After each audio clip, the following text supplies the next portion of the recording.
मेरे पास 4-5 दिन पहले कुछ लोग यहाँ से गए और मेरे घर पे आए करीब 150-200 लोग। देखो, मैं आप सबसे प्रार्थना करना चाहता हूँ। मैं आपका सांसद हूँ इस क्षेत्र का। मेरा काम है आपकी सारी बातों को सुनूं, उस पर विचार करते हुए उसको सही जगह पहुंचाऊं। और कोई भी पक्ष हो, एक बात आप अच्छी तरह जान लें कि मैं अभी कोई किसी का पक्ष लेने नहीं आया। मैं आज आप सबकी बातों को सुनने और समझने आया। जिन लोगों को लगता है कि भैया मेरी बात अनसुनी रह गई, उन लोगों को जो यहाँ जिन्होंने हमें बुलाया, अगर कुछ लोगों का विचार उनसे अलग है तो मैं कल उनको 10 बजे अपने आवास पे आमंत्रित करता हूँ, आप आइए। अगर आप इसका नहीं, हो सकता है कि एक पक्ष हमने सुना और दूसरा पक्ष कहेगा मनोज भाई आपने हमको सुना नहीं, तो मैं दूसरे पक्ष को भी सुनना चाहता हूं। इसलिए कल 10 बजे 11 मूर्ति के पास एक सरकारी आवास है, आप 100 लोग तक हमारे पास आ सकते हैं, क्योंकि मेरे पास 100 से ज्यादा लोग आएंगे तो घर पे सुनने की व्यवस्था नहीं है। अगर आपको लगता है कि मनोज भाई आप हमारे पास मुखर्जी नगर में ही कहीं आओ, मेरा अलग विषय है, तो मैं आपको 15 तारीख का समय देता हूं, वहां बुला लो, मैं उन्हीं दूसरे पक्ष को सुनने आ जाऊं। अब ये बात की क्लियरिटी हो गई, इसलिए दूसरे की सभा को डिस्टर्ब करना ठीक नहीं। आप ये मत सुनो कि मैं ये बात सुनूंगा आज ही कोई फैसला कर लिया और आप सोचोगे कि मुझे तो सुना नहीं गया। तो मैं, अगर कोई दूसरा पक्ष हो तो मैं आपको सुनने को तैयार हूं। अब रही बात कि मेरी कुछ बातें जो मैं आपको कहना चाहता हूं, जिन लोगों ने ये एक हमारे हाथ में तख्ती लिया है, सेव स्टूडेंट, सेव एजुकेशन, आ रहा हूं। ये जो जितने आपने उठाए हैं,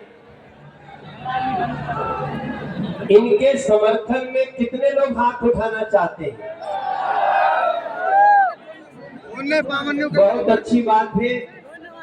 फिर भी मैं देख रहा हूं कि कुछ लोग यहाँ डिस्टरबेंस करना चाहते हैं। नहीं ना, डिस्टरबेंस नहीं करना चाहते हैं ना? ओके, तो आपका कोई विषय अलग है। हाँ, तो आप लोग कल 10 बजे मेरे घर आना। नहीं, देखो, घर आना पड़ेगा। नहीं, ऐसी बातें भीड़ में नहीं होती। आप चाहते हो कि हम यही आपके मन से बोले, आप हमें अलग दिन बुला लो। हाँ, आप 15 तारीख को दिन में 1 बजे जहां कहोगे, मैं आपकी बात सुनने को तैयार हूं। इसलिए इस सभा को आप दूसरे की बात मुझे सुन लेने दो। आपका जो विषय, मैं आपका भी सांसद हूं ना। हाँ, मैं सुनूंगा। अगर आपको लगता है ज्यादा देरी हो जाए तो कल ही 10 बजे सुना दो, इसलिए तो घर बुलाया कि शाम को दुर्गा पूजा है, सवेरे सुना दो। भैया ठीक है। अब दूसरी, हाँ,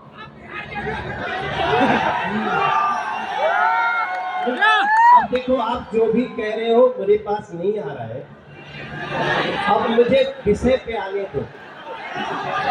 हाँ, रूम रेंट ना।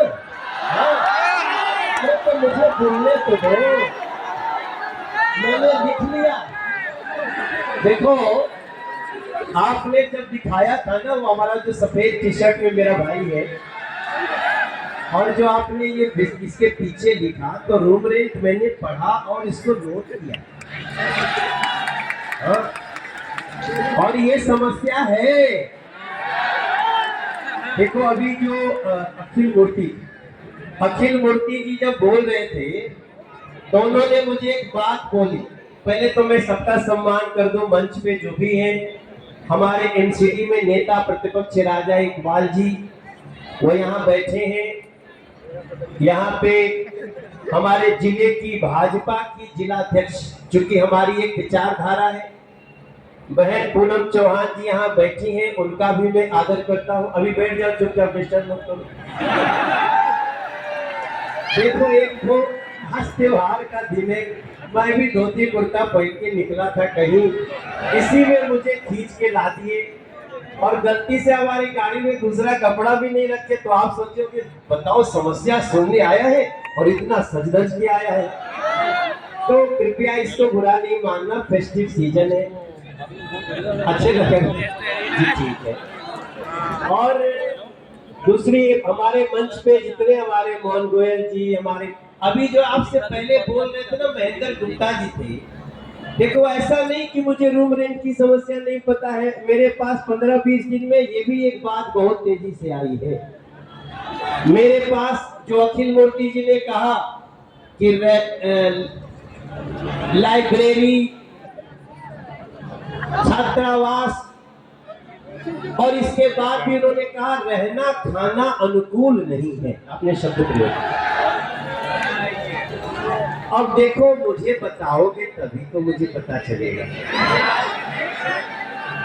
आप बताओ, आज तक कोई ग्रुप बताओ जो मेरे पास आया कि तुम मेरे सांसद हो इस क्षेत्र के। हमारे